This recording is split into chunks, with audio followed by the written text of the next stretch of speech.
Kung single si Chip, tatagos pa sa sayo. Pwede naman. Kaya lang ito yung plot twist. Kasal siya kay Martin. Ako, kasal dito sa uncle monitor ko. Ako sa'yo, ayusin mo na yung misunderstanding yung dalawa. Tsaka isa pa dapat ikaw ang mag-overcompensate kay Isa kasi ikaw may atasa sa kanya eh. I'm sorry. Na-offend lang talaga ako. But I realized na hindi na worth it para patagalin pa tong away natin. Kung papasok ka dito, kailangan mapagkakatiwalaan ka. So anything you see, hear, at kung ano man ang mapapanood mo is strictly confidential. Ito na yung ibang CCTV footages that we have to review. We have to make sure na walang kasabot si Tito dito. Sino tong babae mo, ha? Martin! Martin!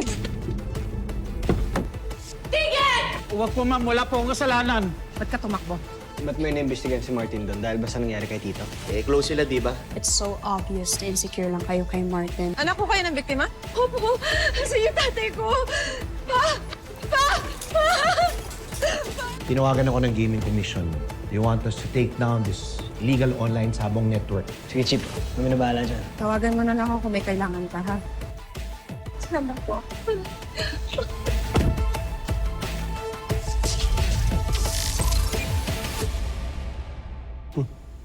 Kala mo talaga.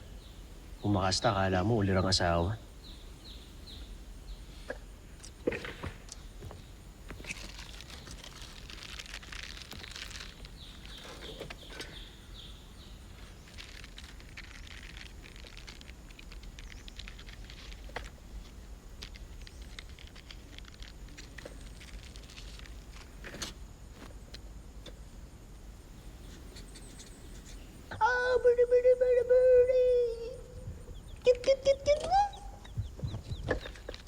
Oh, Ano yan? Jay. Ha?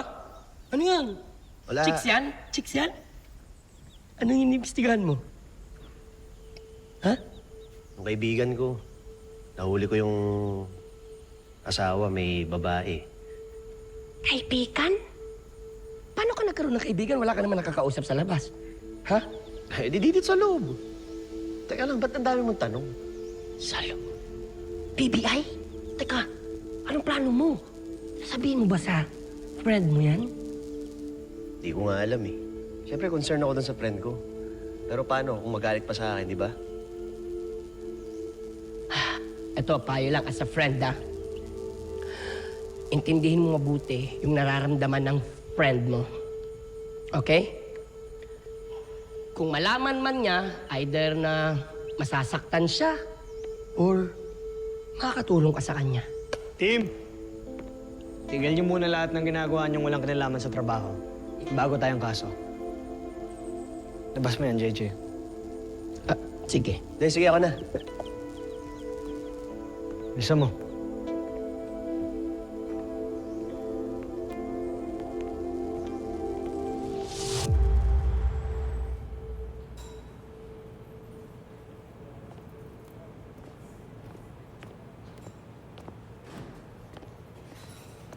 Babe, kailangan ba talaga na ibinigay mo yung calling card mo doon? Baka mamaya hinga ka pa ng pera nun eh.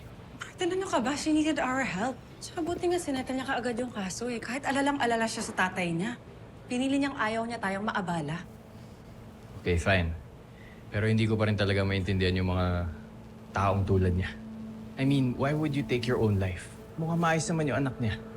Martin, usually sa mga suicide cases, matagal nang may pinagdadaanan yung tao. Iba-iba tayo ng paraan ng mag-handle ng problema. Hindi natin alam, baka matagal nang depressed yung tatay, kaya yun yung naisip niyang logical solution sa problema niya. It's really hard to evaluate. Ay nako, I mean, for me, I think kung may problema ka, dapat harapin mo, huwag mong takasan. Taking your own life will never be the answer. Saka yun na nga lang yung paraan na naisip niya para matapos na lahat. At alam nating hindi madaling solusyon yun. Hindi madaling iwan may mga mahal mo sa buhay. Actually, naiintindihan ko nga siya eh. Wait, huwag mo sabihin may suicidal tendencies ka. Hindi. I meant naiintindihan ko siya kasi mahirap nga talagang iwan yung mahal mo. Kaya nga nandito ako, di ba? Kahit ang dami natin pinagdadaanan, I'm here. For better or for worse.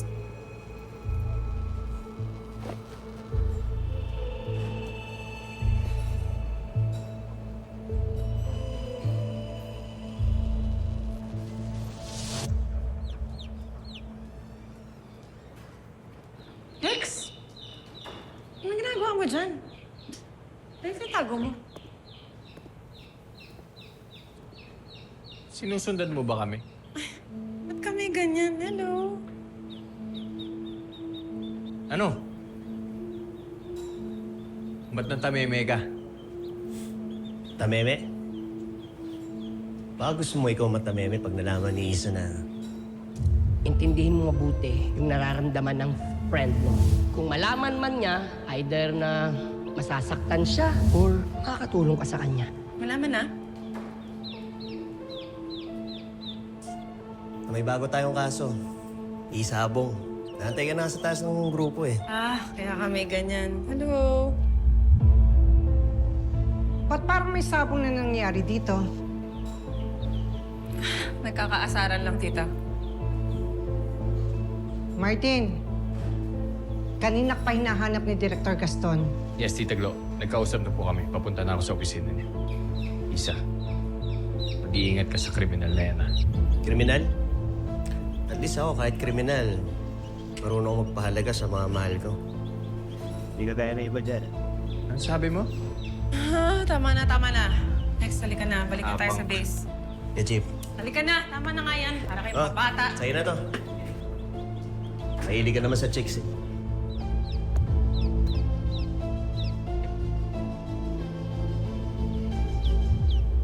Tita Glo, punta na po ako kay Chief. Thank you.